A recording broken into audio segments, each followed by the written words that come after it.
اقرأ باسم ربك الذي خلق.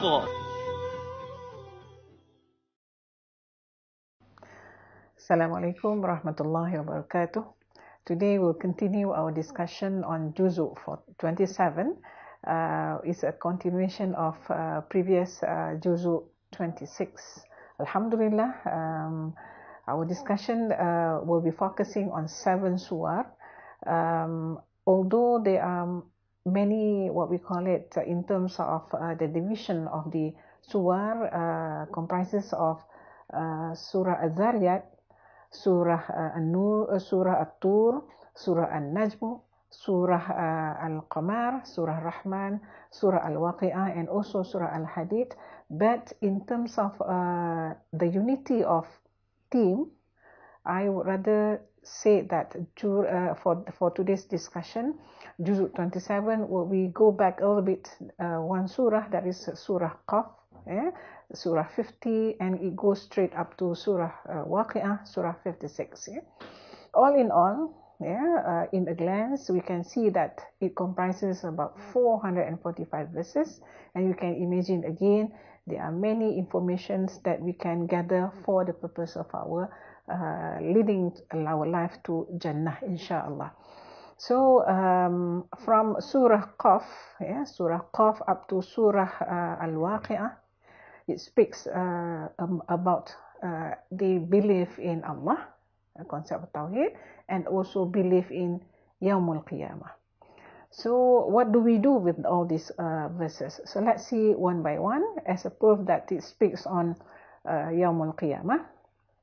For example, we can see that, by the way, all these surah were revealed in Makkah. Only a portion of Surah Ar-Rahman that been revealed in Medina. So in the scale of 10, I would say that the situation at Makkah at that time, during the revelation of those 7 surah, the scale is about 3, whereby in today's context, we call it as Islamophobia. The people of Quraysh in particular disagreed with Prophet at the level of 3, and it will pick up later on to higher level when it goes to the other surah, whereby it requires the Prophet to move to have this hijrah, so that later on Al-Quran will be revealed in Medina. So okay, for the discussion on Surah Al-Qaf, and up to Surah, as I said earlier, Surah Al-Waqi'ah, it speaks about hereafter.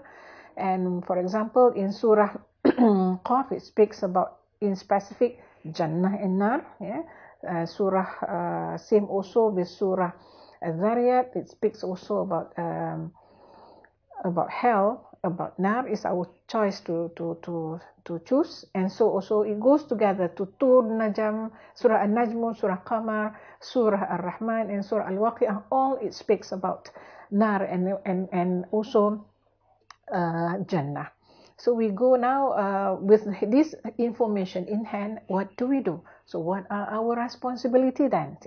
So okay, we will go briefly with regard to Surah Qaf. For example, in Surah Qaf, what is actually speaks about Qaf? Qaf begins with the information that Al-Quran is a noble revelation from Allah Ta'ala. However, Quraysh at that time, doubted that Al-Quran comes from Allah Ta'ala, and doubted that the prophethood of Prophet Muhammad.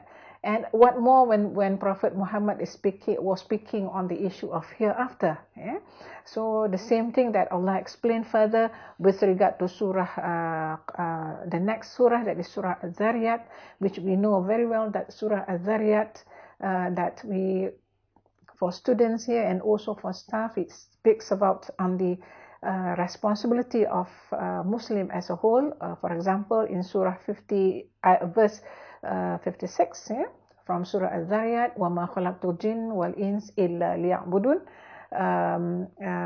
meaning to say that Allah Ta'ala created us with specific purpose, that is to worship Him or to service in terms of our life is for the purpose of seeking His mardatillah. So it goes on also in Surah At-Tur. Interestingly, again, when we talk about the explanation of Surah Zariyat, Surah Tur, Surah An-Najm, and also Surah Al-Qamar, Allah begins with oath. What do we mean by oath, or in Arabic we call it as qasam? Qasam here, it talks about the position of Zariyat, wind, or we call it wind, that brings, or we call it good information and also bad information.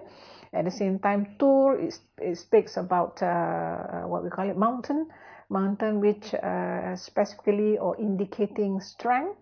And as Najmun, Surah An-Najm, star, and so also Qamar. All these four surah is actually reflected the objective, reflected the information in terms of God's creation, so that Allah Ta'ala put it in terms of what we call it metaphor. What do you mean by that? So let's see what we have to speak on this. I go again with regard to Surah Al-Zariyat. Now, when we talk about Surah Al-Zariyat, the theme is actually what comes from the sky. Yeah, what comes from the sky that enliven the soil and also provide varieties of fruits for all of us to benefit, are all in the form of physical sustenance from Allah. Now, what about spiritual sustenance?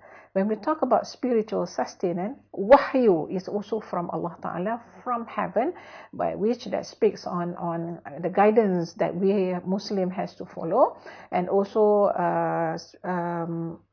the regulation, or what we call it, the way that we should be submitting to Him, so that we will be living peacefully, and also inshallah in future lead to our life to Jannah. So now with this Zariyat also, meaning to say that Allah Ta'ala informed us that wind, it can be interpreted into 4 dimensions. First, we talk about wind that bring or blasted, like in this surah, it talks about the blasted for 8 days, 7 nights on the people of Ad for rejecting faith. This is number 1. The second one, it talks about winds that bring happiness, for example, in the form of giving the information on which Al-Quran used the term aqim. Aqim means barren, whereby good information in the form of similarity, in the form of angel, whereby angel came to see Prophet Ibrahim and also Sarah. Both of them are old, but because of this giving good information, though they are barren, they are able to conceive a baby. So in the end, we came to know that Sarah will be carrying baby by the name of, inshallah, in future, as the name of Ishaq. Then we know that's prophet of Ishaq. And another aqim is that, but this is negative one, whereby upon this blast on the people of Ad, we found that the people of Ad could not get any zuriyat at all, or any they become barren because of the severity of the blast of the wind. So having said that, what do we do with all this information?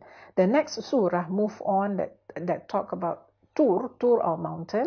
Again, it signifies the strength. It speaks about the event of Prophet Musa and family. It is actually related to, it goes up, strength, and it will not waver.